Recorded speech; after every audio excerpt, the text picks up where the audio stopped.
The 15 words that you must know. If you know these 15 words, you can speak fluent English, and once you know them, you're able to speak them. Your English is amazing, so practice all these 15 words with me. Now I have a homework for all of you. Hello everybody, how are you? All hope you're doing great. So welcome back to another session of learning English, improving your English and speaking skills. Well, today's lesson is going to be another awesome lesson, because today I'm going to tell you about these 15 words that you must know to speak fluent English. So if you know these words, if you know them, your English will become amazing and you will be able to speak fluent English. Why? Because we need words to speak in English now. Today, I have included such words which are used in a lot of spoken English. These words are not just words that you learn for written English or highly formal English. No, these words are a part of your advanced English. Yet they are used in everyday conversations and are used a lot in day-to-day life. So these words will make you speak fluent English. Are you all ready for this? I'm Lieber, your certified English language teacher computer, certified by the University of Cambridge, UK. And before beginning, please subscribe to the channel so that you can get all the lessons that I post for you on this channel. Please like the video and share it with your friends too. Okay, now coming back to today's lesson with these awesome 15 words. 15 essential words that you must know, and if you know them, your English will become amazing and you will speak fluent English. So let us begin with all the 15 words. Let's get started. Word number 1. Listen carefully. Everybody, it's Rosie. Now you must think Rosie is a very easy word. That's kind of a shade of a color. The pinkish shade, pinkish hue. Well, that's true. That is true. But do you know Rosie has another meaning? Let me tell you with a sentence, because we are going to learn everything with context. The purpose of today's lesson is to learn this vocabulary with context, because only then you'll be able to speak it. The sentence is the prospector sign. This deal seems rosy. That means if a situation is rosy, if something is rosy, it means it's indicating success or happiness. Something that is going to be hopeful in a positive way. So a rosy situation means a successful situation, a situation that will bring success, happiness, full of promises, a promising situation. Rosy is a very positive word, and it is used to describe a positive situation. So if a situation is positive, you say that's a rosy situation. Or you can also say that you felt rosy, right? You can also describe it as a feeling. But most of the time, this is described as a situation. For example, another example sentence could be, the financial condition of the company is rosy. We got a rosy opportunity to go and watch the match. Our day was rosy as we went out for a movie. So, rosy. Okay, so now it's your turn. You have to make sentences on your own. Till then, let's move on to the next word. Now, word number 2. Listen carefully. First, it's contemplate. Contemplate. You can repeat. Now repeat. Contemplate. Contemplate. Let's look at the sentence first. He contemplated the situation before giving any answer. He contemplated the situation before giving any answer. So contemplate is basically to think about something. Think deeply about something. So thinking for a very long time, or thinking too deeply about something is contemplate, right? People often contemplate before taking a decision, and people contemplate when they are analyzing a situation. That means they're thinking too deeply about a situation, thinking about something for a long time, being very thoughtful in your decision or something. Another sentence could be, she contemplates her future too often. That means she constantly thinks too deeply about her future all the time. I think that happens with all the teenagers and everyone who's growing up. I think normally that happens with people, right? So, a word with context. To contemplate a situation is to think too deeply about a situation or think too deeply about something for a very long time. Now, word number 3. Listen carefully, everybody. It's delusion. Delusion. Now repeat for pronunciation. Delusion. Once again, delusion. That's absolutely amazing. Now, delusion, I think that is something you're familiar with. We hear it a lot. You need to come out of your delusion and accept the reality. You need to come out of your delusion and accept the reality. So, delusion. Delusion is basically a situation that we have created in our mind, which is not real. It's fake. So, delusion can be anything. When you know about the facts, specifically, like if a person knows that the prospect of that person getting promoted is kind of non-existent, like they're not much, because there are other contenders who might have performed better. Now still, this person is thinking that, no, I will get promoted even after knowing that the other person or the other contenders performed better, and they are not accepting the reality, and they're living in this delusion that I'm going to get promoted.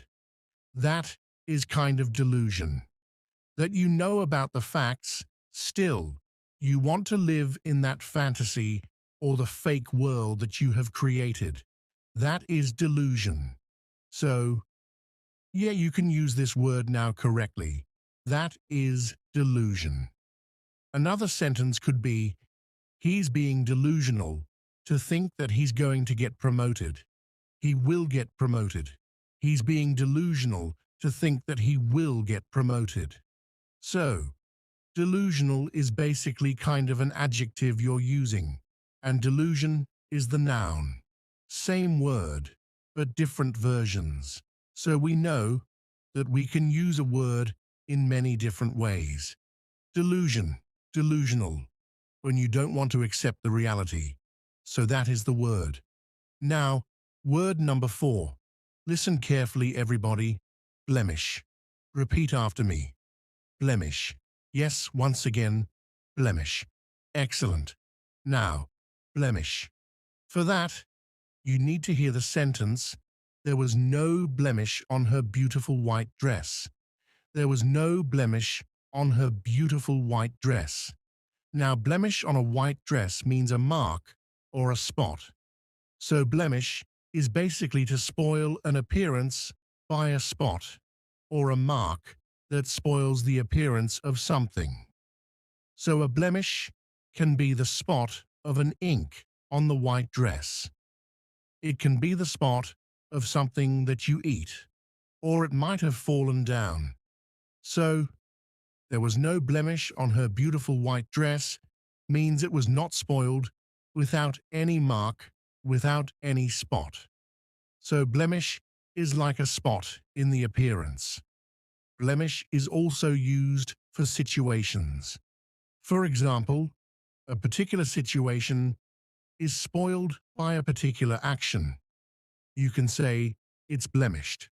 That means everything was so good, everything was going so well, then something happened. And that was a blemish in the whole event, or the whole situation. For example, everything is going good, you might be taking a decision for a project, and suddenly One of the team members who is performing really well and giving ideas is changed and replaced by somebody else. So you still have the problem. You can say, for example, that in that project everything is doing well, but because that one person was replaced, you were not able to meet the deadline because that person took a little bit of time to get adjusted to this particular project. That means the changing of the team member was a blemish as the team missed the due date for the project. So that is how you're forming the sentences for the word blemish. So it's a word that you can use anytime you want to refer to a situation. Or, yeah, if you want to talk about the appearance, the clothes, yeah, use the word blemish. Word number 5. Listen carefully, everybody, and that is fiasco. Now, fiasco, this word is kind of popular these days. When you speak English, you'll hear it a lot. It's not in spoken English. F-I-A-S-C-O. What is the meaning of fiasco? Let's listen to the sentence first. The whole meeting ended up in a fiasco. The whole meeting ended up in a fiasco. So, fiasco is basically a kind of disaster. Not a natural disaster, obviously, but a disaster means kind of a very bad situation. Something that is ending up in a bad situation, or not as expected. You can say it's kind of a mess. You know when you want to say that this situation is such a mess, that you're not able to understand what is happening or what happened, and it's a complete failure as you can see. So, the whole meeting ended up in a fiasco, maybe because people were not able to take a decision. There were so many conflicting ideas that the meeting ended up in an argument. And yeah, no result. That means it's a fiasco, right? A complete failure, a disaster of a situation. So, it's used a lot in business English. It's used a lot to describe a situation, anything that is happening. And yeah, if you want to describe it, use the word fiasco. Fiasco is always used in reference to a situation, a particular situation, a particular happening. Another example could be the party turned into a fiasco because two people started arguing. The party turned into a fiasco because two people started arguing. So, fiasco is like, yeah, everything was going great. And then suddenly, everything went downhill. Everything was a mess. So, fiasco. Next word, word number 6. Listen carefully, everybody. It's an easy word. Root, root. Now, root is very easy. It's simple. Root is basically the base of any plant, right? Specifically the cause of any problematic situation, the cause of any problem, why something is happening. And there is also a particular phrase known as root cause. So root is basically when you want to find out what has actually led to a particular situation, the beginning of something where everything began from what was the cause, the reason. That is root. For example, we need to find the root cause of the delay immediately. Let's organize a meeting to discuss the root of this particular issue. So root of the issue means the cause of the issue. What is basically causing this particular issue? Root cause is a phrase that we use a lot, and root means the base or the cause of a particular issue, situation, or problem. Word number 7. Listen carefully, everybody. Word number 7 is exaggerate, exaggerate. Now repeat after me. Exaggerate, exaggerate. Remember, there is a double G in this phrase. Spelling, but we do not say G, right? Exaggerate, exaggerate. Excellent. Now, what is exaggerate? Do not exaggerate the situation by adding unnecessary details. Do not exaggerate the situation by adding unnecessary details. Sales exaggerate. So exaggerate is basically to make it seem larger than it is. So exaggerate is basically to make it seem larger than it is. So exaggerate is, and you're going to exaggerate the price of that particular thing. I bought it for this and that. I bought it from here and that. So that is kind of exaggerating the thing. You get to attend an event and you tell details about it that were not true, and you're exaggerating. That means you're adding something which is more than what the event was. That means you're exaggerating. You're making it seem larger than the reality in reality what it was. For example, a very basic example could be that you stayed in a 3-star hotel on your vacation and you made it sound like a 5-star hotel. Or you're telling everybody that you stayed in a 5-star hotel. It's like exaggerating the thing, kind of exaggerating things. So the basic example could be that exaggerate is to just add on details and make things so magnificent. In reality, they are not that magnificent, or you make them larger than reality. Another example could be stop exaggerating about the party that you attended, or stop exaggerating the details of this project. Word number 8. Word number 8 is, listen carefully everybody, euphoria. Euphoria. Repeat after me, euphoria. Once again, euphoria. Euphoria. The team felt a sense of euphoria after winning the match. Yes, euphoria is basically to feel extremely happy about something. If you are extremely happy, it's a sense of happiness, a sense of achievement, excitement for something, a particular situation, and it arises due to a particular situation. And that is kind of like Sheely, perhaps meant assessly or Sheely. For example, the students were euphoric to know their results.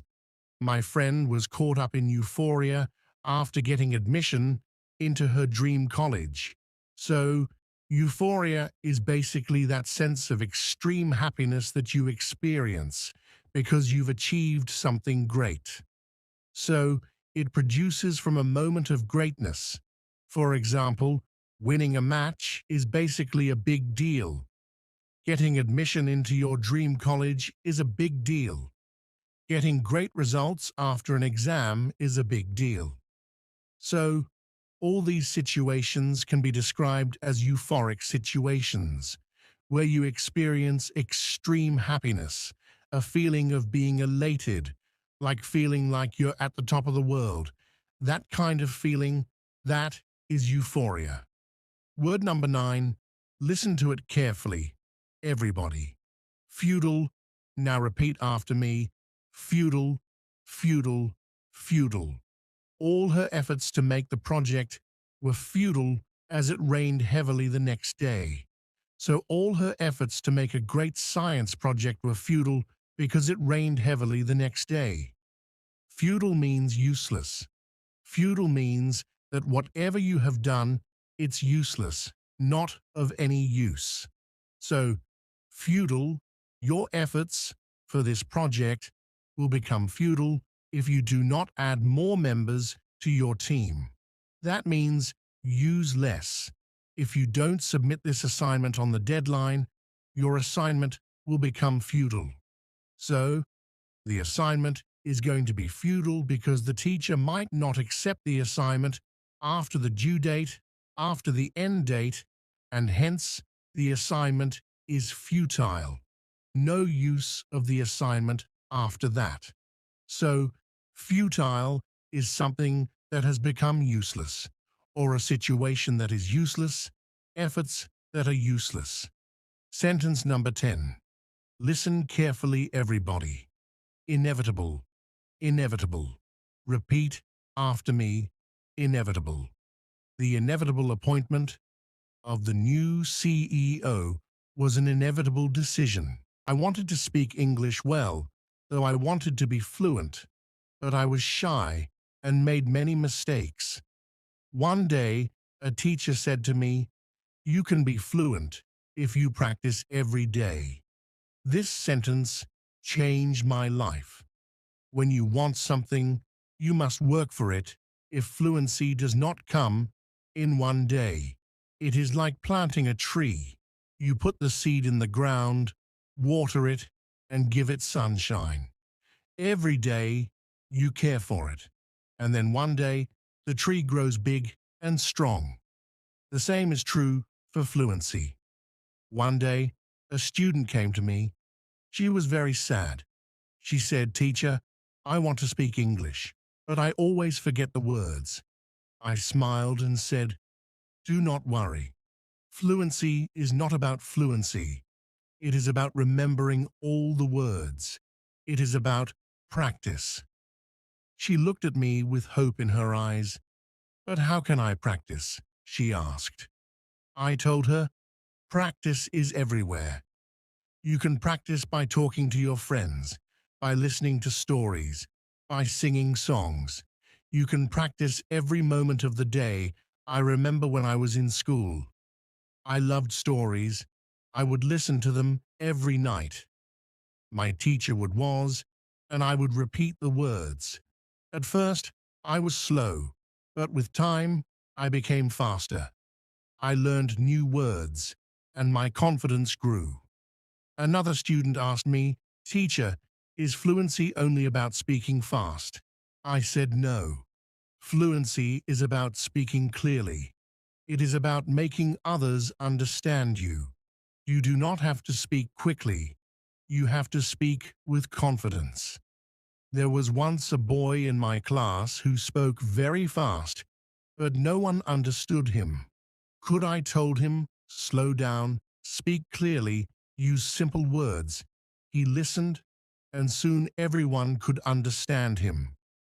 He became more confident and enjoyed speaking in English. Fluency is like a journey. You take one step at a time. You do not rush. You enjoy the process. One day, you look back and see how far you have come. I have seen many students who were afraid to speak at first, but with time and practice, they became fluent. There is a secret practice, they became fluent. There is a secret to gaining fluency. It is a simple secret. The secret is to listen. Listen to others speak English. Listen to stories. Listen to songs. Listen to conversations. The more you listen, the more you learn. I once knew a girl who loved music. She would listen to English songs every day. As soon as she started singing along, her fluency improved because she was listening and repeating. Another important thing is to not be afraid of mistakes. Mistakes are our best teachers. I remember a student who was very afraid of making mistakes. She would not speak because she thought others would laugh at her. I told her, "Do not worry about mistakes. Every mistake is a lesson." One day, she decided to speak in class. She made many mistakes, but she did not stop. She kept speaking. Fluency is also about thinking in English. When you think in English, you start to speak more naturally. I once had a student who always translated from his language to English. This made him slow and confused. I told him, "Try to think in English. Even when you are alone, think in English." He tried this, and slowly, he became more fluent. There was another student who loved to talk. He would talk about anything and everything, but he had a problem. He would start a sentence in English and then switch to his native language.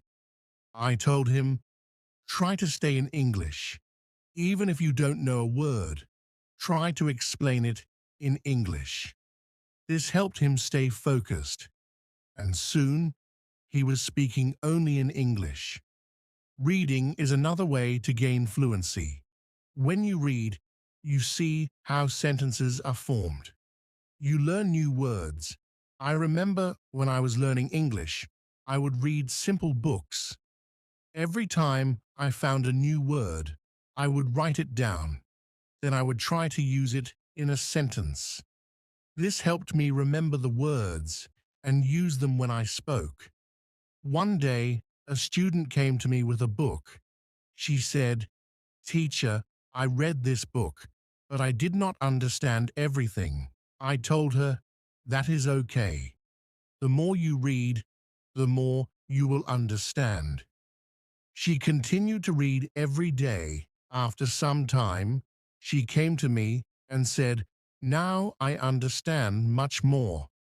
Her fluency improved because she was reading and learning new things every day. A fluency is also about listening to yourself. Sometimes you need to record yourself speaking, then listen to it. See where you can improve. I once had a student who did this every day. She would record herself reading a story, then she would listen to the recording and find areas where she could improve. This practice made her more aware of her speech, and soon she became fluent. Practicing with a friend is another great way to gain fluency. I had two students who were best friends. They were both fluent in English, and they were able to speak only in English with each other. Every day, they would have conversations in English, helping each other with words they didn't know. Over time, both of them became very fluent. They learned from each other and enjoyed the process.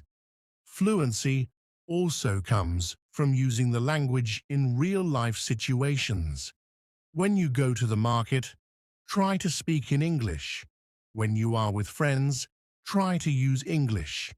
The more you use the language, the more fluent you become. I have had a student who worked in a shop, decided to speak only in English with his customers.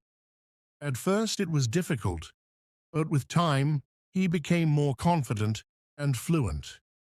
Fluency is also about being curious. When you hear a new word, don't ignore it. Find out what it means and try to use it in your next conversation.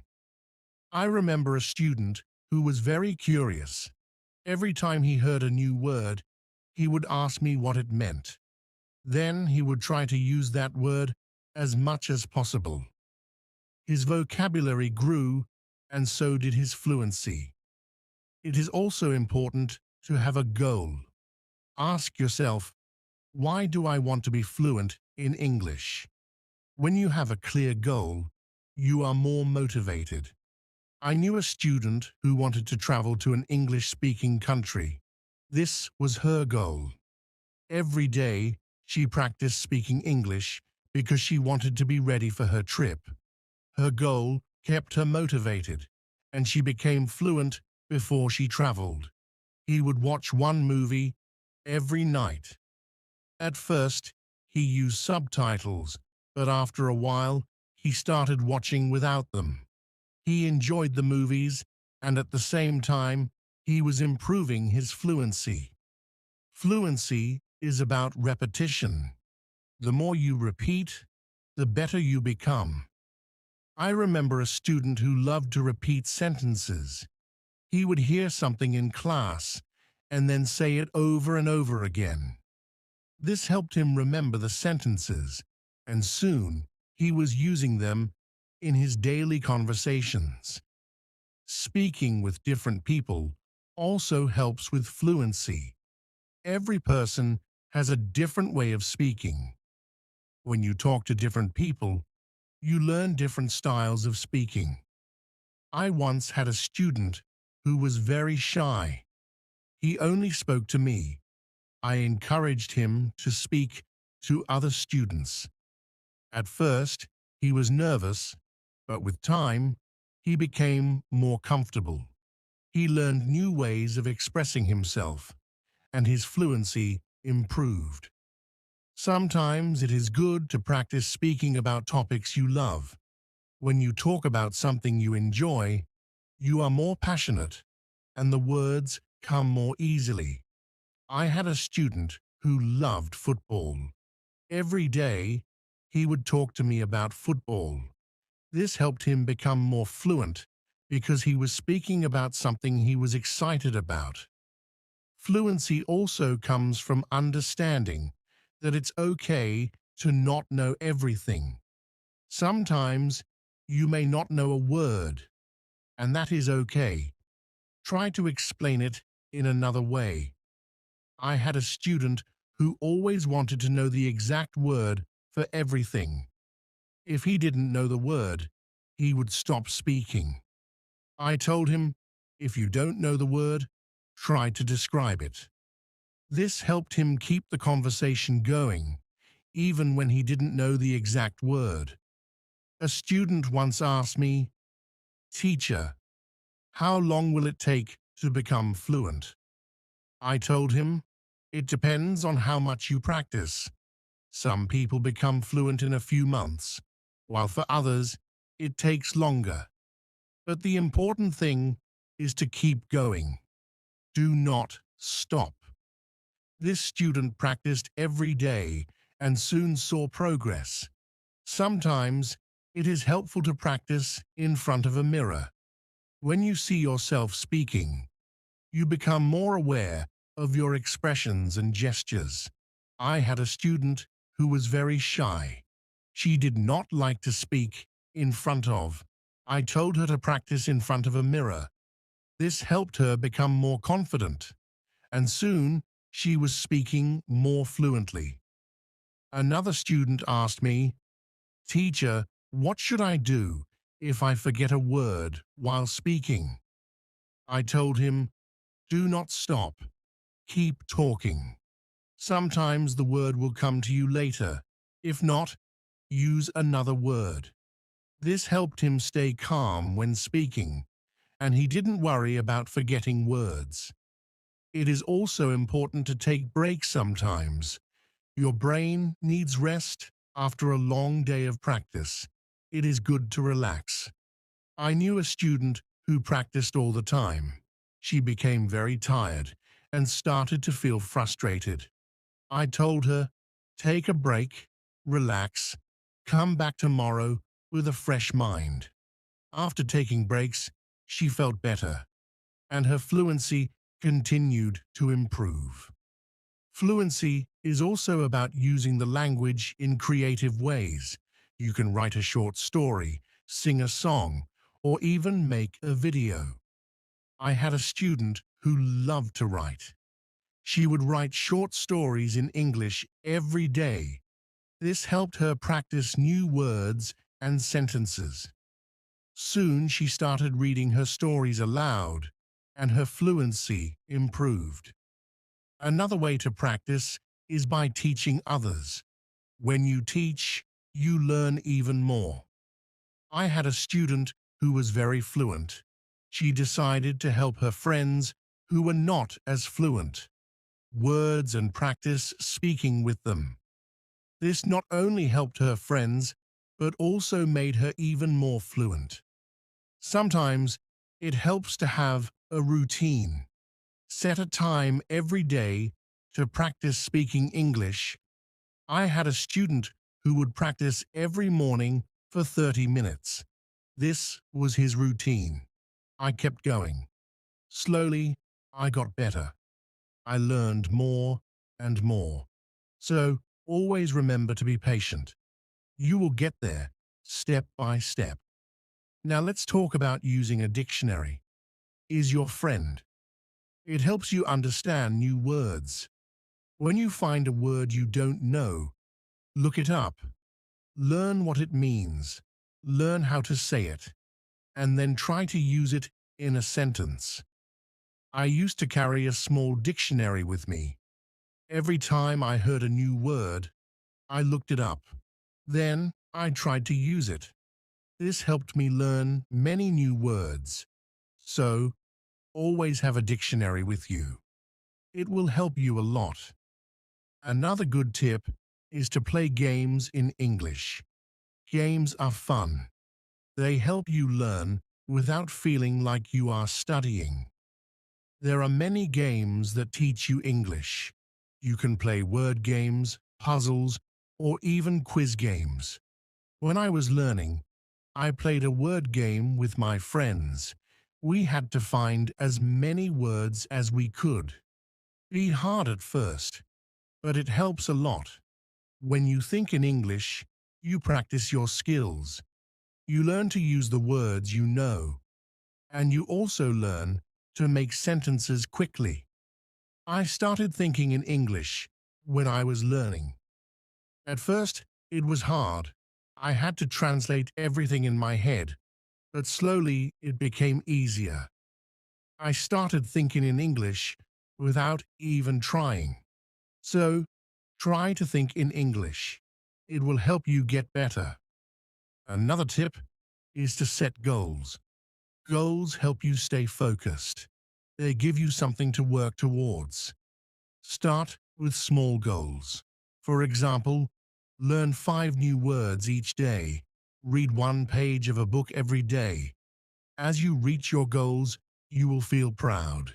It will motivate you to keep going. I set small goals when I was learning. My first goal was to learn 10 new words a week. Then, I set a goal to read a book in English. Reaching these goals made me happy. It showed me that I was getting better. So, set goals for yourself. They will help you a lot. It's also good to review what you learn. When you review, you remember things better. Look at your notes, read your old writings, or listen to the same story again. The more you review, the more you remember. I used to review my notes every week. I read them over and over. This helped me remember what I learned.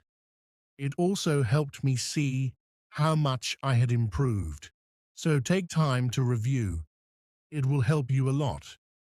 Another important thing is to stay positive.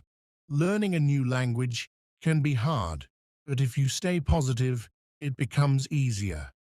Believe in yourself. You can do it. When you feel down, remember why you started. Keep your goal in mind. I had times when I felt like giving up, but I stayed positive. I told myself that I could do it, and I did. Staying positive helped me a lot, so always stay positive. It will help you reach your goal. Also, don't be afraid to make mistakes. Mistakes are part of learning. Everyone makes them. When you make a mistake, don't feel bad. Learn from it. It will help you get better. I made many mistakes when I was learning, but I did not let them stop me. I learned from them, and I got better. So don't be afraid of mistakes. They are your best teachers. Lastly, enjoy the journey. Learning English is a journey. It's full of new things to discover. Enjoy it. Have fun with it. The more you enjoy it, the easier it becomes. When I was learning, I enjoyed every step. I loved learning new words. I loved understanding new stories. Enjoying the journey made it fun and helped me learn faster. So, enjoy your journey. It will make learning English much easier. As we continue on this journey, let's remember another tip. Surround yourself with English. This means try to be around English as much as you can. Listen to English music, watch English movies, and read English signs. The more you see and hear English, the more you will learn. I remember when I started learning, I changed the language on my phone to English. At first, It was hard to understand everything, but soon I got used to it. Every time I used my phone, I learned something new. So, surround yourself with English. It will help you learn faster. Another helpful tip is to repeat.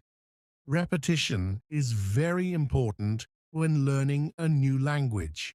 When you repeat something, you remember it better. So don't be afraid to go over the same words over and over again. Don't be afraid to go over the same words over and over again. Don't be afraid to go over the same words or sentences again and again. Don't be afraid to go over the same words over and over again. Don't be afraid to go over the same words over and over again. Don't be afraid to go over the same words over and over again. I used to repeat words out loud every day. I said them until they became easy to remember. Repeating helped me a lot. It made me more confident. So repeat everything you learn. It will make a big difference. Sometimes learning can feel boring, but you can make it fun. You can sing songs in English. Singing helps you remember words, plus it's a lot of fun. You can also make up little stories with the words you know. This way, learning becomes like a game. I used to sing songs in English every morning.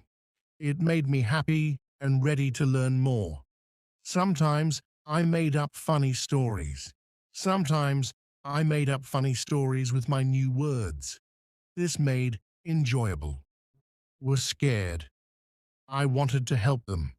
I wanted to make them better. I watched older doctors. They were fast. They knew what to do. I wanted to be like them. I followed them. I listened to their words. I learned from them. One day, I helped an old man. He had trouble breathing. He could not talk well. His hands were cold. His face was pale. I gave him oxygen. I held his hand. "You will be okay." His face changed. He smiled. "Thank you, doctor." That moment was special. I felt proud. I knew I was in the right place. I knew I made the right choice. I worked in many hospitals. I met many patients. Some had small problems. Some had big problems. I gave medicine. I gave hope. Their smiles made me strong. Their words gave me energy. I wanted to do more. I wanted to save more lives. I wanted to be the best doctor. But then something happened. My father became sick. He was strong before. He never needed a doctor. But now he was weak. He could not walk well. He could not eat much. He slept a lot. He looked tired. I felt afraid. I was a doctor, but I was also his. I was his son. I wanted to help him, but I was scared. I did not want to lose him. I told myself I must be strong, but inside I was worried. I did not know what to do. I took my father to the hospital. I told the doctors, "Please help him." They asked many questions. They checked his heart. They checked his lungs. They did tests. I watched them carefully. I wanted to believe everything would be fine, but deep inside, I was afraid.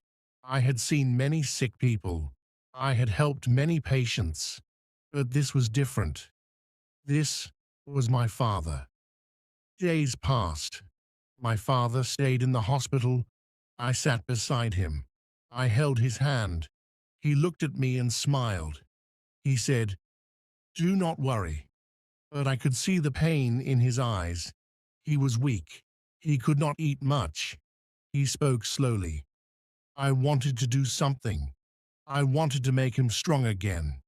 But I knew that medicine takes time. I told myself, "Be patient." The doctors gave him medicine. They said, "He needs rest." I watched the nurses. They changed his sheets. They gave him food. They checked his temperature. I knew they were doing their best, but it was hard for me to just watch. I wanted to help. I wanted to do more, but I was not his doctor. I was his son. Every night I stayed with him. I listened to his breathing.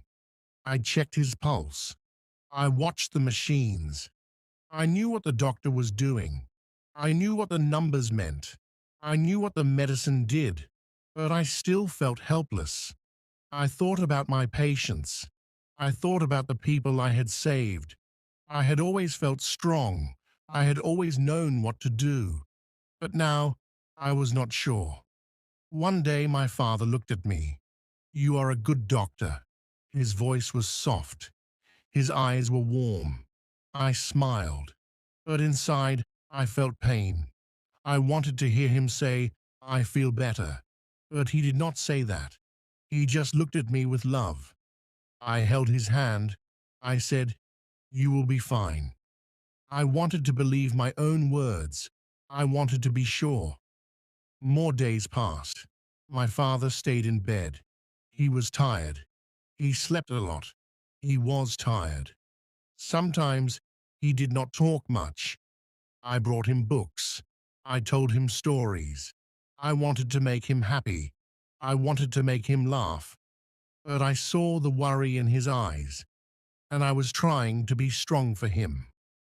I woke up early every day. I went to the hospital. I sat next to my father. I held him close. I held him close. I held him close. I held him close. His hand. I asked him, "How do you feel?"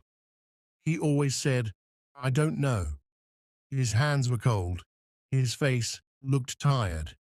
I tried to smile. I did not want him to see my worry. I wanted to be strong for him.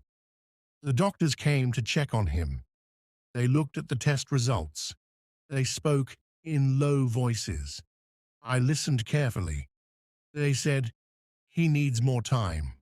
I wanted a better answer. I wanted to hear, "He is getting better." But they did not say that. I asked many questions. I wanted to know everything. I wanted to help. But this time, I was not the doctor. I was just a son. I sat by his bed. I read books to him. I told him about my work. I told him about my patients. He listened. He said, "You are a good doctor." His words made me proud. But I wanted to hear him say, "I feel better." I wanted to see him walk again. I wanted to see him eat well, but he was still weak. At night, I watched him sleep. I checked his breathing. I looked at the machines. The numbers were the same. Nothing was worse, but nothing was better. I closed my eyes. I thought about my patients. I thought about my past. I thought about my childhood. My father was always strong. He worked hard. He took care of me. And now he was in bed. He needed me. But I did not know how to help him. One day, I brought him outside. I pushed his wheelchair. The sun was bright. The sky was blue. He looked at the trees. He smiled. He said, "You are a good doctor." He said, "It feels good to be outside." I was happy to see him smile.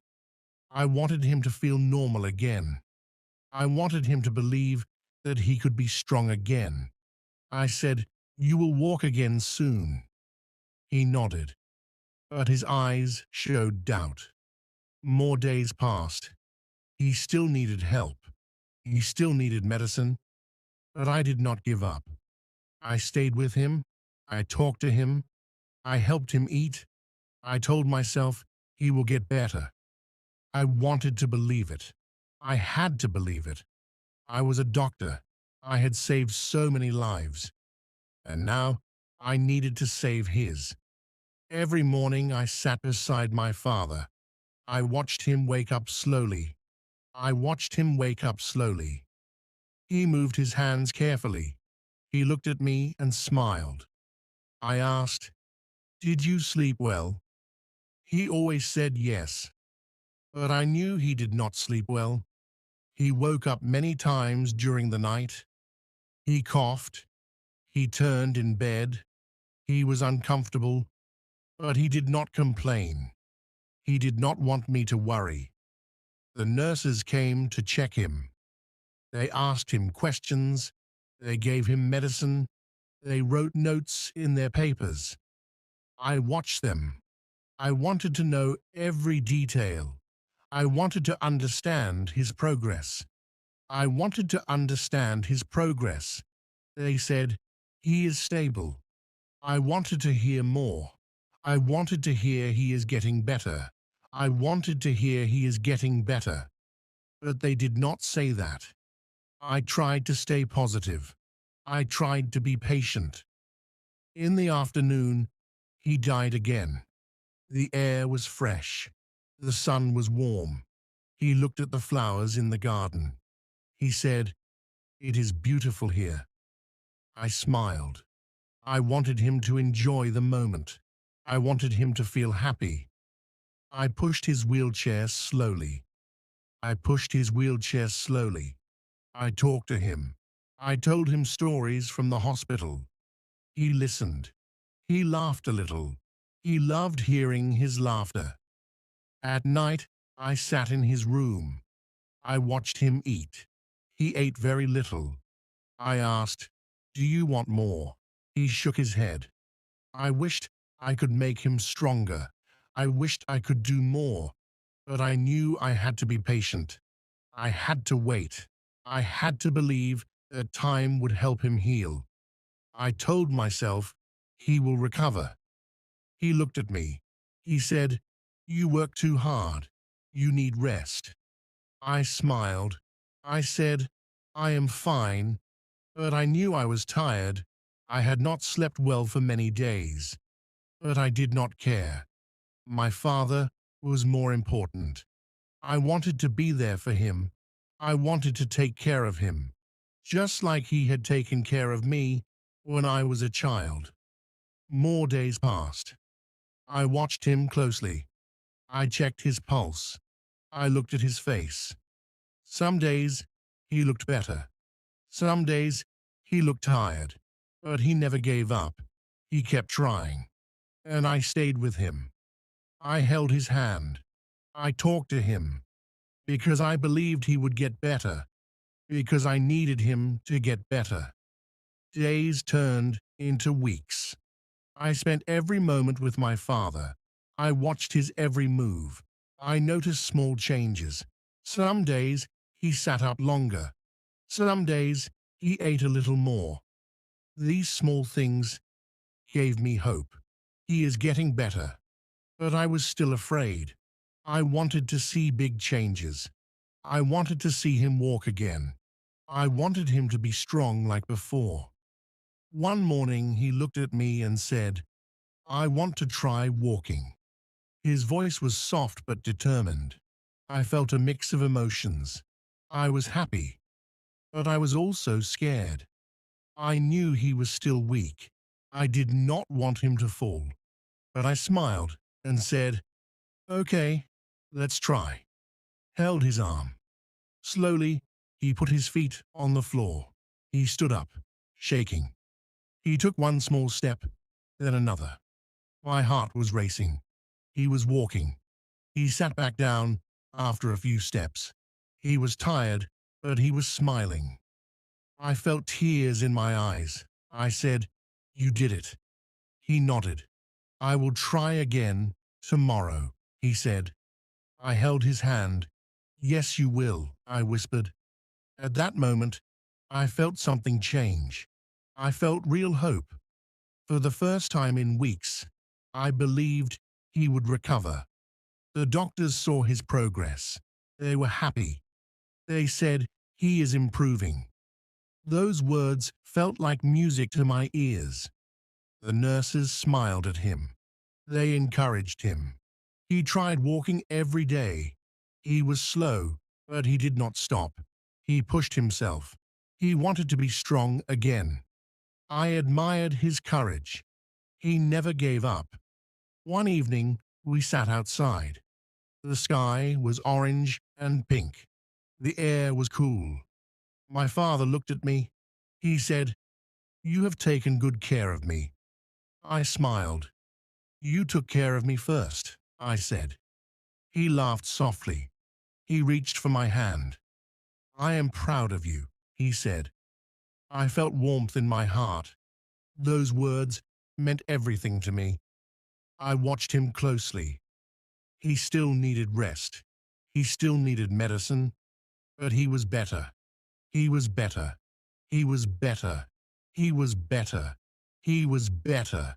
He was better. He was better than before.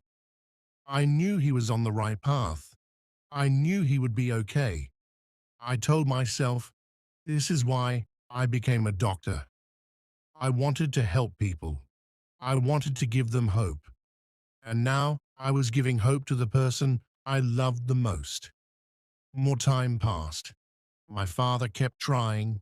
He walked more. He ate more. He talked more. The hospital was not his home anymore. He was getting ready to leave. I felt relief. I felt happiness.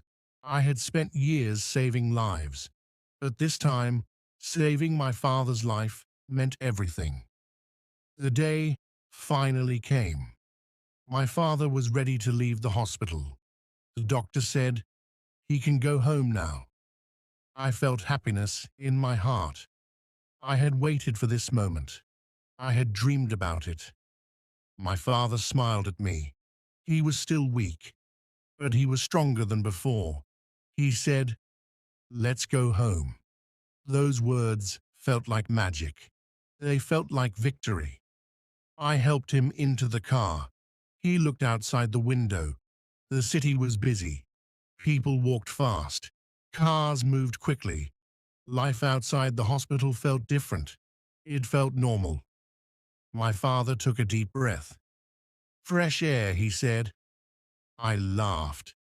"Yes, fresh air," I said. I knew he had missed the outside world. He had missed home. When we arrived home, I helped him inside. He sat in his favorite chair. He looked around. "I miss this place." I smiled. "This place missed you too," I said. My mother brought him tea. He held the warm cup in his hands. He took a sip. He closed his eyes. "Perfect," he whispered. I could see the peace in his face. He was home. The days passed. My father walked more. He moved slowly, but he did not stop. He sat in the garden. He enjoyed the sun.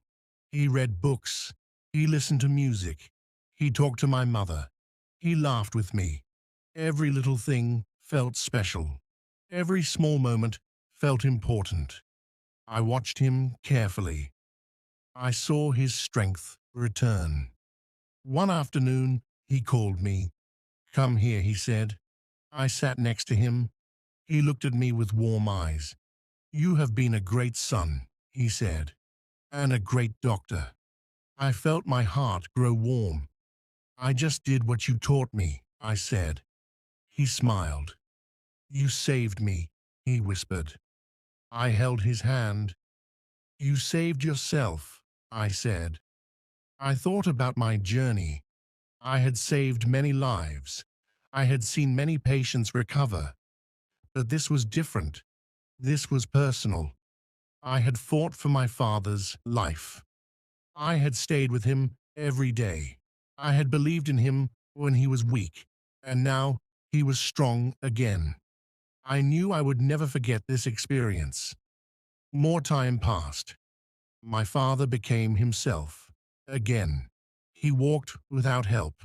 He ate well. He laughed often. I looked at him and felt proud. He had won his battle, and I had learned something important. Being a doctor is not just about medicine. It is about hope. It is about love. It is about never giving up. I sat with my father in the garden. The sky was blue. The birds sang. He looked at me and said, "You are a good man." I smiled. "I had a great teacher," I said. He laughed. We sat there in silence, enjoying the moment. I felt peace. I felt happiness. My father was here. He was alive. And that was all that mattered. Thank you all for your time and attention today. I hope you found the lecture insightful. Take care, and I look forward to our next session. This is not just happening to you.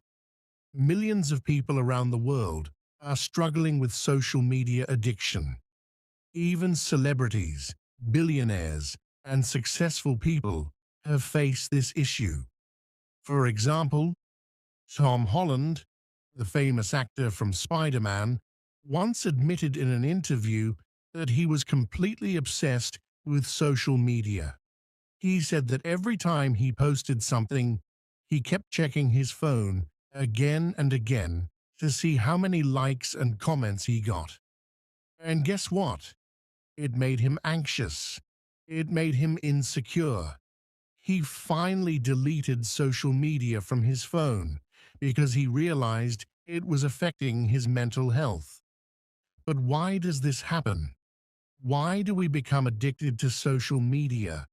When you open Instagram, what do you see? Someone traveling to Paris, someone showing off their new car, someone posting a perfect relationship picture, someone celebrating a big achievement. And what do?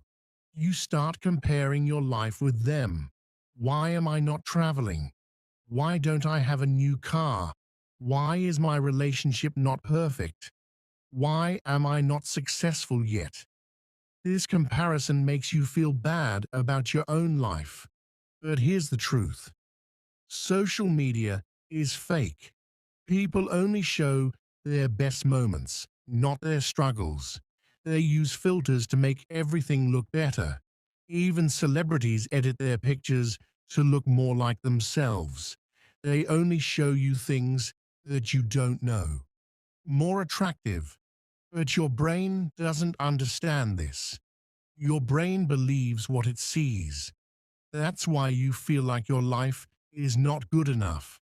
And when you feel bad, what do? You scroll more. You keep looking for more content, more entertainment, more distraction. And this is where the real problem begins. Dopamine addiction. Let me ask you, can you watch a 30-minute educational video without feeling bored? Most people can't, but they can easily watch 30 short videos, each 1 minute long. Why? Because of dopamine. Dopamine is a chemical in your brain that makes you feel good. It is released when you eat your favorite food. You achieve something. You get a like or comment on your post. Social media hacks this system. It gives you small rewards, again and again, instantly. One notification, dopamine boost. One new like, dopamine boost. One new comment, dopamine boost. Every time you scroll, your brain gets a small hit of dopamine. And just like a drug addict needs more drugs to feel good, you need more scrolling, more videos, more likes. According to research, social media designed to be as addictive as gambling. When you pull the screen down to refresh, your brain reacts like a gambler pulling the lever of a slot machine. You don't know what's coming next, and that excitement keeps you hooked. This is why you can't stop scrolling. Think about this. Why are we not addicted to studying? Why are we not addicted to exercise? Why are we not addicted to meditation? Because these things give slow rewards. If you study today, you don't get instant success. If you exercise today, you don't see six-pack abs immediately. If you meditate today, you don't feel the benefits right away. But social media, instant pleasure, instant fun, instant dopamine. And this is the reason good habits are hard to get rid of. Social media tricks your brain into choosing temporary pleasure over long-term success. By now, you understand that social media addiction is real. It's not just your fault. Many genius people, engineers, psychologists, and data scientists work every day to make sure you stay addicted. Think about it. When you watch one video, the algorithm immediately recommends another similar video.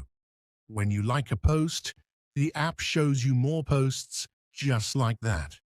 When you scroll on TikTok or Instagram Reels, the next video loads automatically, so you don't even have to click. These apps are designed to control your attention. It's their profit, but your loss. Your time is gone. Your energy is wasted. Your focus is destroyed. Your real life is slipping away. Now the big question is, how do you escape? How do you break free? Don't worry, I will tell you exactly how. Step 1. Understand that social media is a trap. The first step to breaking free is to realize that social media is designed to keep you stuck. They don't want you to use their app for 10 minutes. They want you to stay for hours. The more you stay, the more money they make from ads. And what do you lose? Your dreams, your future, your life. So before you pick up your phone, ask yourself one question. Am I using social media, or is social media using me? If the answer is that social media is controlling you, then it's time to change. Step 2. Turn off notifications. Think about this. How many times does your phone beep in a day? New message, new comment, someone liked your post. Every notification pulls your attention away. According to research, once your focus is broken, it takes 23 minutes to fully concentrate again.